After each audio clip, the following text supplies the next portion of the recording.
আসসালামু আলাইকুম। AR learning থেকে সবাইকে শুভেচ্ছা জানিয়ে শুরু করছি আমাদের চতুর্থ শ্রেণী আমার বাংলা বইয়ে। আজকে আমরা পড়ব বই পড়তে অনেক মজা। তাহলে চলো প্রিয় শিক্ষার্থীরা, তোমরা অবশ্যই এই গল্পটি ভালোভাবে পড়বে। আমি তোমাদের সুবিধার্থে শুধু এই গল্পের প্রশ্নগুলোর উত্তর দেওয়ার চেষ্টা করব।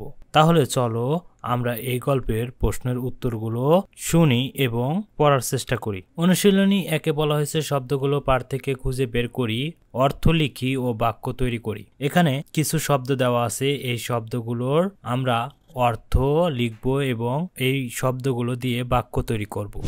ছায়াপথ শব্দের অর্থ অসংখ্য নক্ষত্র, গ্যাস ও ধূলিকণার বিশাল জগৎ। আমাদের পৃথিবীতে মিল্কি ওয়ে নামের একটি ছায়াপথের অংশ। ঈশপ প্রাচীন গ্রিক দেশের বিখ্যাত গল্পকার, যিনি নীতি শিক্ষামূলক গল্প লিখেছেন।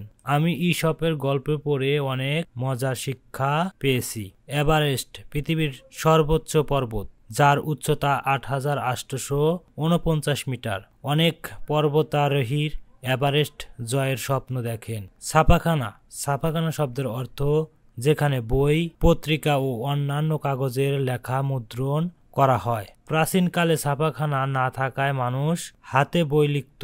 বিশ্ব ভ্রমণ অর্থ সারা বিশ্ব ঘুরে দেখা। অনেক মানুষ বিশ্ব ভ্রমণের স্বপ্ন দেখে নতুন দেশ ও সংস্কৃতি জানার জন্য। এরপর অনুশীলনী 2-এ বলা হয়েছে শব্দ দিয়ে শূন্যস্থান পূরণ করি। প্রিয় শিক্ষার্থীরা, এখানে অনেকগুলো শব্দ দেওয়া আছে এলোমেলো। সঠিক শব্দগুলো বাক্যতে বসিয়ে আমরা বাক্যগুলো সম্পূর্ণ করব। তাহলে চলো আমি এখানে সঠিক শব্দগুলো বসিয়ে নিয়েছি। যেমন ক তে বলা হয়েছে আমরা স্কুলে প্রতিদিন পাঠ্য বই পড়ি। খ বইয়ের কোনো শেষ নেই। গ বই পড়ে অনেক কিছু জানা যায়। ঘ বই পড়লে শরীর ও মন ভালো থাকে। ভালো বই কখনো পুরনো হয় না। এরপর অনুশীলনী 3-এ বলা হয়েছে প্রশ্নগুলোর উত্তর বলি ও লিখি। প্রিয় শিক্ষার্থীরা, এখানে কিছু প্রশ্ন দেওয়া আছে, এই প্রশ্নগুলোর চলো আমরা উত্তর দেওয়ার চেষ্টা করি। বইয়ের জগৎ কোন জগতের মতো?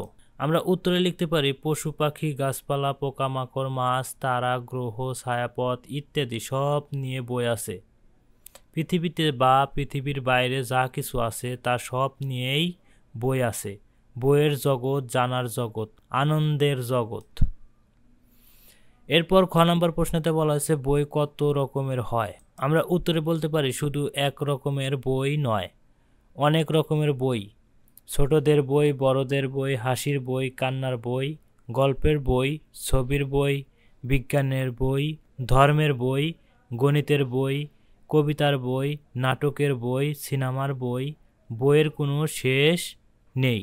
এরপর ঘ নম্বর প্রশ্নতে বলা হয়েছে কি পড়তে বসলে আর উঠতে মন চায় না? আমরা উত্তরে লিখতে পারি ঠাকুরমার ঝুলি আর গ্রিম বাইদের রূপকথা পড়তে বসলে আর উঠতে মন চায় না।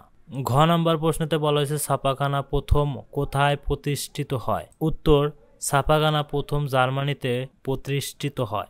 নম্বর প্রশ্নতে বই সম্পর্কে বিজ্ঞানীরা কি বলেছেন? উত্তর বিজ্ঞানীরা বলেছেন বই পড়লে শরীর ও মন ভালো থাকে। যারা বই পড়ে তারা ভালো লিখতে পারে এবং সুন্দরভাবে কথা বলতে পারে। এরপর অনুশীলনী 4-এ বলা হয়েছে পাঠে উল্লেখিত বইগুলোর একটি তালিকা প্রস্তুত করি। তাহলে আমরা উত্তরে একটি তালিকা লিখতে পারি, যেমন 1 ঈশপথের গল্প, 2 পঞ্চতন্ত্রের গল্প, 3 আরব্য রজনীর গল্প, 4 ঠাকুরমার ঝুলি। আমরা উত্তরে তালিকা লিখতে পারি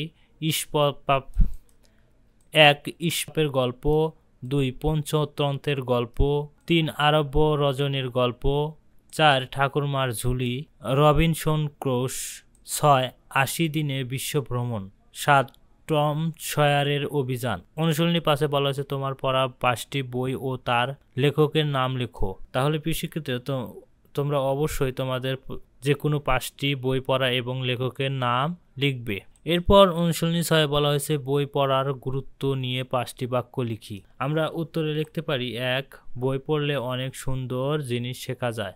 2 এটি আমাদের কল্পনা শক্তি বাড়ায় এবং চিন্তা জগৎ প্রসারিত করে। 3. ভালো বই পড়লে মন ভালো থাকে এবং আনন্দ পাওয়া যায়। 4. বই মানুষের ভাষা জ্ঞান ও লেখার দক্ষতা বাড়াতে সাহায্য করে। 5. যারা বই পড়ে তারা ভালোভাবে কথা বলতে ও লিখতে পারে। তাহলে প্রিয় শিক্ষার্থীরা, আজকের মতো এ পর্যন্তই। পরবর্তী পাঠের প্রশ্নের সমাধান নিয়ে তোমাদের সামনে হাজির হব। ততক্ষণে তোমরা ভালো থেকো।